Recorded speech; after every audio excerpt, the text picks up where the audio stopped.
every brother that's caught in the crossfire. That's caught in the crossfire. Without mercy. How's it going, everybody? It is Alninio here, and welcome back to another one of my guides. For this one, it's going to be patch 9.11, and we're going to be diving deep into the details of different variety of runes that would work in different situations, including the ones down here as well.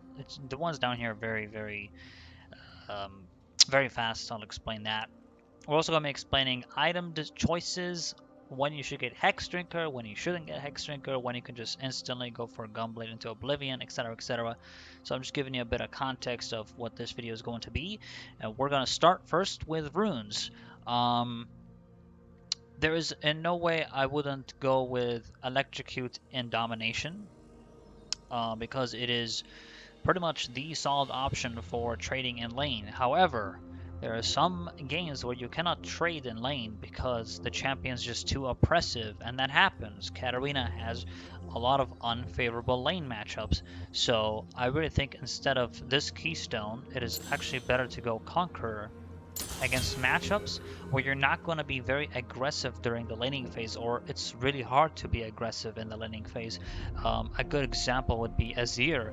Azir just zones you with soldiers and pushes you back in lane. You just take too much poke, and by level 6 he can just push you out of daggers. So going Conqueror would be good. The reason Conqueror is good because in prolonged fights you gain adaptive force. So the longer you are in a team fight, the longer your damage will stack up. Once it's fully stacked, once you get 5 stacks, that's a full amount of stacks, 8% of your damage would be converted to true damage, and you heal. So you also heal for that amount. First, I'm just going to give you guys we'll start with the Electrocute build, and then I'll go to the other one, the Conqueror build. So if you're playing Domination, I go Electrocute, Sudden Impact, Eyeball, Ravenous. This is pretty self-explanatory. I'm pretty sure I don't need to explain why I go for this and all that, but for this, it can be changed. So one thing we can change here is Dark Harvest. I never go Dark Harvest anymore since it got nerfed. I either go Electrocute or I go Conqueror. These are my two options. This can still work if you really want it. I mean, I'm not going to say it's bad because it's not, and that wouldn't be very logical to say that Dark Harvest is a bad rune keystone on Katarina, but it 100% works. It's just not my style anymore because of the nerfs that it got, and I think Conqueror would be better in general. So for me, it's Electrocute and Domination. Sudden Impact because Shampoo, Eyeball because Eyeball, it's great. Hell yeah, give me Eyeball, right? I mean, you get free Eyeball collection and increasing your damage. I don't see why you wouldn't go for that. And Ravenous or Ingenious. These are your two options. If I'm going to be relying on Zhonya often and Gunblade actives, this is really good. If I'm against Zed, I play Ingenious Hunter. If I'm against something that would pressure me to use Zhonya very often, Rengar. If I'm against Rengar jungle, I go Ingenious Hunter. Because you have to admit there are some times when Rengar ults and then you don't have Zhonya and you just eat the damage, right?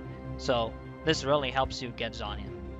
Ravenous is the default option though. Okay, so Ravenous default option because it's good with Gunblade. You get a lot of healing, so Ravenous Hunter is the perfect option pretty much in most scenarios. Although Ingenious Hunter is also really good.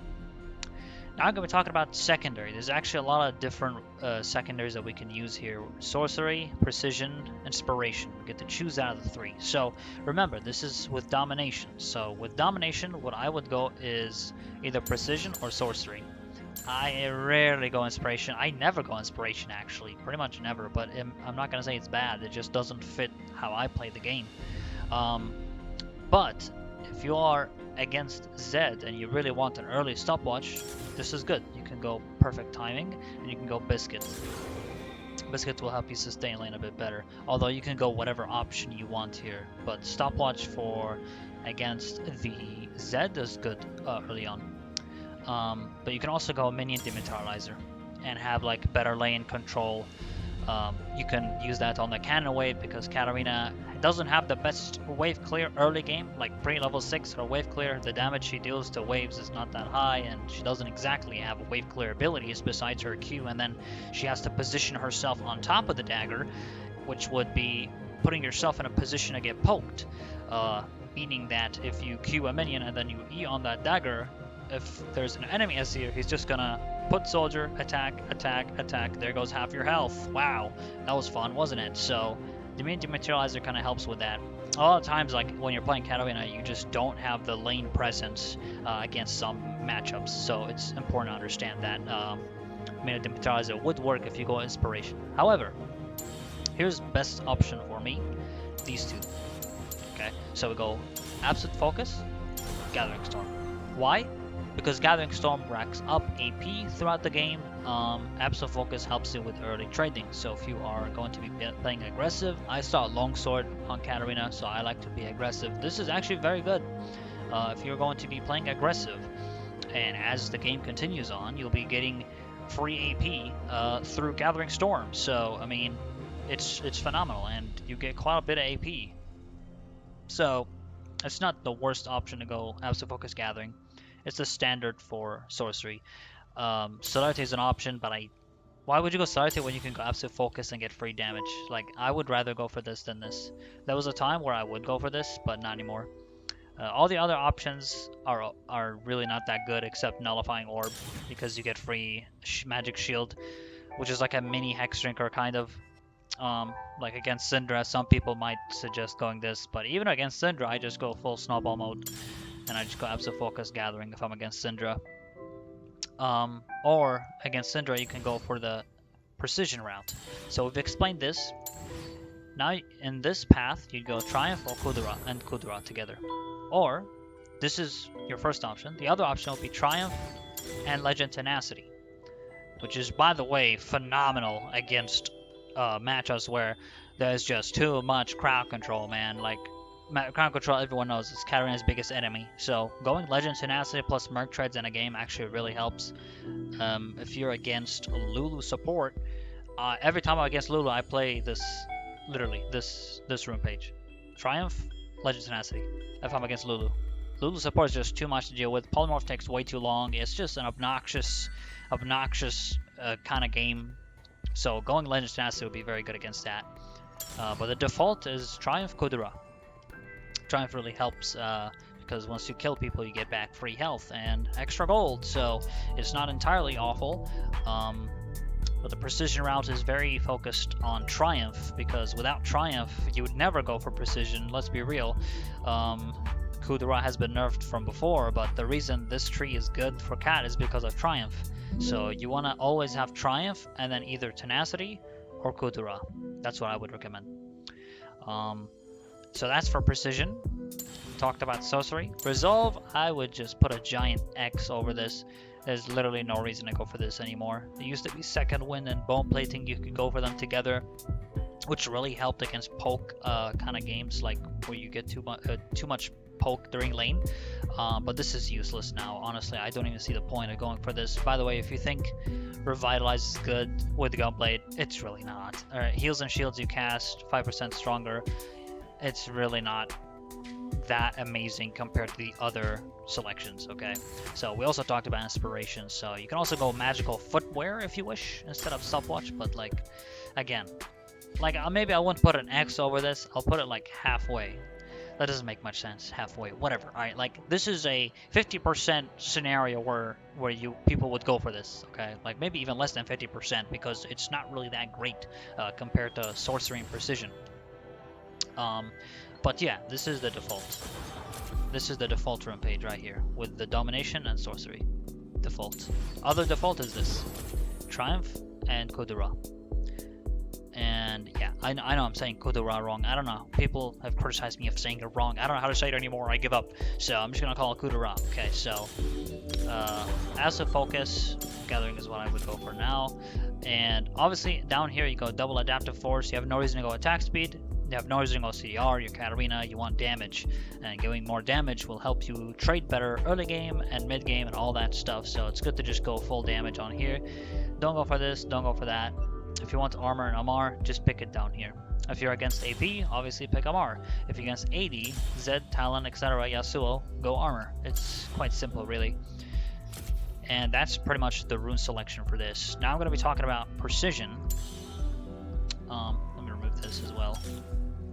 There. Okay, so if you're going the Conqueror path, so remember this we go for if we're going to be involved in long fights and we're not exactly going to be making use of Electrocute very often because the enemy lane champion is just too much to deal with. He has too much poke.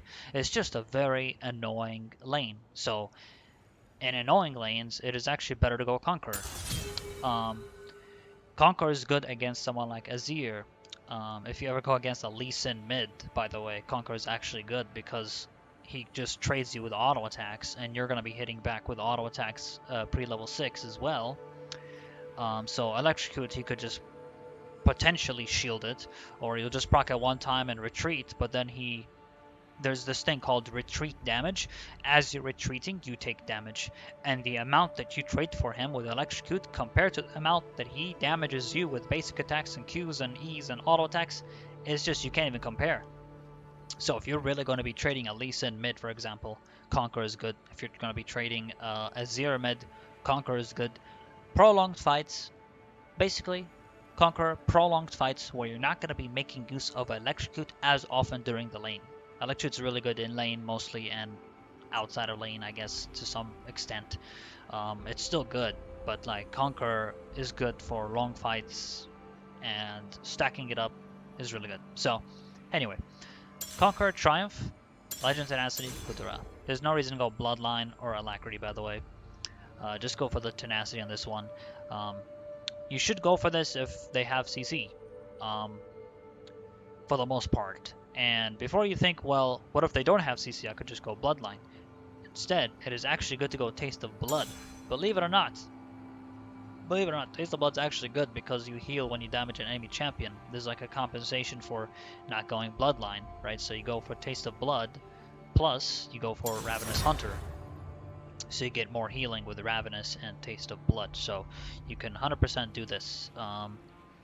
You can go Sudden Impact, obviously, it's good. But if you want kind of healing and trading during lane, sometimes Taste of Blood is actually good.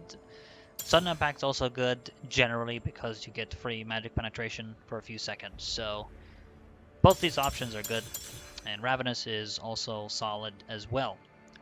If they don't have CC, well, I would never recommend this, honestly. Like, I'm not a fan of going Bloodline on Katarina. If you want lifesteal, just go for Taste of Blood.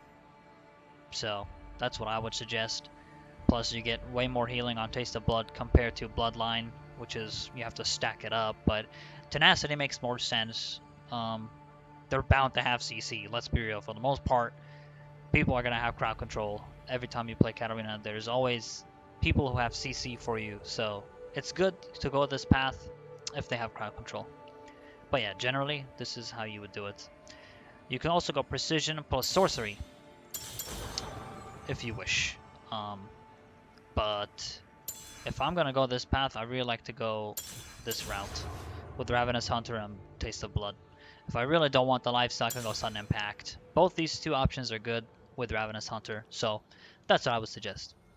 I believe that is pretty much it for the runes here. By the way, health per level seals. I'm still gonna call them health per level seals, even though they're not called seals. I would never go for this compared to armor and Amar, which is a far better option overall. Just a far better option against matchups during the lane. So these are runes for Katarina. Now we're going to be talking about items for Katarina and how to generally build properly against some matchups. So your starting items, for the most part, they're going to be either Longsword or Doran Shield. Dark Seal has been nerfed. I'd actually never start Dark Seal anymore unless I want healing from potions or you're going to be poked a lot. But if you're going to be poked a lot, I'd rather go Doran Shield because it's basically health regeneration, and if you get poked, it heals you. So this is actually so good against Neeko, by the way. I went for this against Neeko and I managed to win. I went Longsword against Neeko and I just lost because she just pokes too much, man. I don't know, it's just not fun playing against Neeko. But yeah, this is good. You start one of these items. After Longsword, you're gonna be. It depends how much money you come back with. If you have enough money for a revolver, get that. If you don't, then go Longsword and then Amp Tones until you have revolver. So you can go double Longsword plus refillable pot. Basically, what you're gonna do is Longsword, health potion. That's your start, right? You go one Longsword, 3 health pots. On your recall, you're probably gonna buy refillable plus another Longsword and a revolver. It depends how much money you come back with. Depends how if you died or not. So anyway, you should try to aim for revolver, and then cutlass, and then finish gunblade, and then finish boots. So your boots, they're gonna be either Sork shoes, Merc treads, or Ninja tabby. If you're going Legend Tenacity, it is actually good to go Merc treads to increase the tenacity that you're going to be getting overall as a stat, and that's really good against some matchups where it's just too annoying. So Merc treads would really help against that, big time. Tabby is really good if you're against a lot of auto attack champions and an AD jungler and an AD mid. Same thing with here. If you're against 2cc mid laner and jungler, let's say it's Elise jungle and Lux mid. Lux roots you, Elise cocoons you, right? It's horrible. You get CC'd and rooted in one place for so long that you're not able to move. So sometimes rushing Merc treads is actually really good. Like when you go Longsword start, right? And then you go Merc treads as a second item instantly as a rush to avoid dying during lane. So if you don't have kill pressure, if you feel like you don't have kill pressure by buying double Longsword, you just go Merc treads and survive the Elise. If Elise, you see her camp you a lot or whatever, it's good to rush Merc treads actually. It's not bad. It's a good option generally.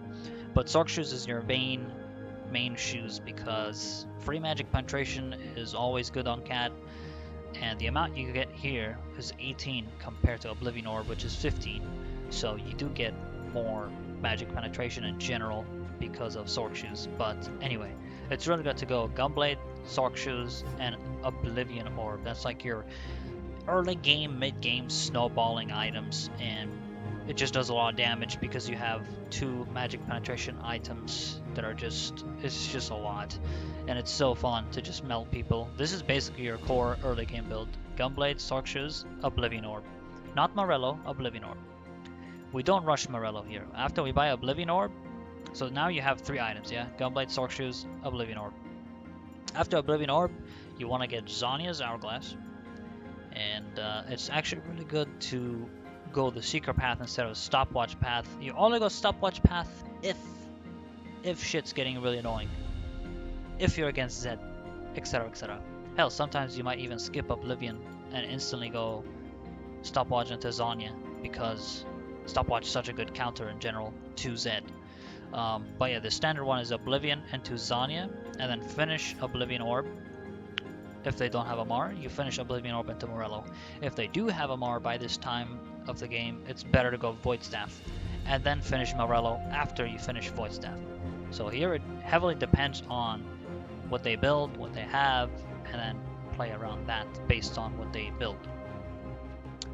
After that, pretty much you go Rabadon, and that's your last item. So 1, 2, 3, 4, 5, 6. Those are your 6 main items you're going to be having. But sometimes things don't go your way. Sometimes you're never going to be able to do this amazing perfect case scenario path of snowballing and winning games. Sometimes you might have to go Hexdrinker, sometimes you might have to go QSS. So in what situations would you go for these items, right? So Hexdrinker is actually really good against certain matchups where you feel like you're threatened. For example, it should be pretty obvious. Aunii is a major one actually. Aunii, and there is Nico. Nico's very annoying. Matchups like that. Because you start Longsword, it's an easier path to go Hexdrinker, but what I would really recommend is once you have your Longsword start at level 1, you get Revolver, and then you finish Hexdrinker second. That's what I would recommend. Instead of rushing Hexdrinker instantly, because your damage would be lacking otherwise, because Hexdrinker just compared to what Revolver damage does for Cat is very different. So I would try to rush Revolver and then finish Hexdrinker. That's what I would do. And then I'll go back and finish Gunblade. At the end of the game, you want to sell Hexdrinker. You're not going to need it. QSS, Malzahar. Always Malzahar. Always, always, always. There's actually no scenario where I don't see why you wouldn't go QSS against Malzahar. So you'll have Gunblade, you'll have your boots, and then you'll have QSS. I wouldn't rush QSS. You're going to lack a bit of damage if you rush QSS. So it's actually better to just Longsword, Revolver, finish this, and then get QSS and boots. So that's the route that you'd go. So you'd have QSS as your third item, or second item rather, if you don't have boots finished by that time. That's when you want to get QSS. I have Lich Bane here as an option, even though it's really not that good. It's okay, but it's good if you're trying to finish a Nexus, if you're actually like really considering backdooring and finishing off a Nexus while the enemy team's doing Baron or something, like some crazy wild scenario like that, because you can get Nexus pretty fast with that. Rabadon, self-explanatory, hardcore snowball item. You should have it every game, pretty much. Rylai, not that amazing compared to what Rabadon can do, what Zhonya can do, what Morello can do. Like, Rylai's good if there are 7 inventory slots in League of Legends. However, League of Legends has only 6 slots, and Rylai just doesn't feel like it belongs anywhere in my inventory compared to the other items that are way better for Katarina. So I would probably not recommend Rylai, just because the other options are better and they outclass this item quite heavily. Liandry, if they have way too many tanks. If they have Tahm Kench, by the way, Tahm Kench is absolute nonsense. He really is. I mean, if you're against Tahm Kench, like, you can't even kill him even with Liandry. Alright, you go Liandry, Rylai. By the way, if you ever buy Liandry, you're buying Rylai together because they work well together, because Rylai would slow them, and then this does more damage if they are movement impaired. So the burn damage would be higher if they're slowed, basically, thanks to Rylai. So that's why they work well together.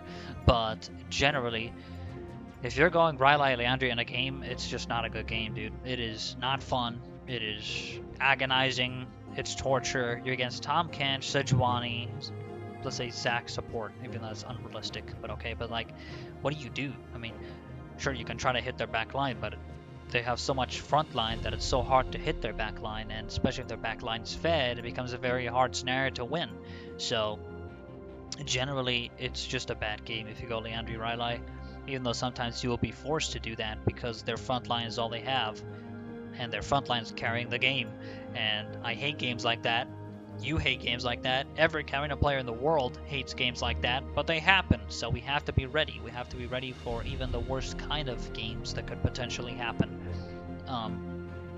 But yeah, that's an option. Our next option is Banshees Veil, and I think it's good against LeBlanc, and I think it's good against an AP jungler and an AP mid, generally. But if you want Amar, I really recommend early on to get Hexdrinker. I would never recommend Zhonya plus Banshee together. Buy one, not two, because they're both 2 defensive items, and I just don't feel like you need 2 defensive items on a champion that heavily relies on snowballing and carrying games. Maybe for some other champion, I guess, you could try Zhonya Banshee, but even then I wouldn't recommend that. Like if I'm playing Ahri, for example, I would never go Banshee and Zhonya together. I'd pick one of them.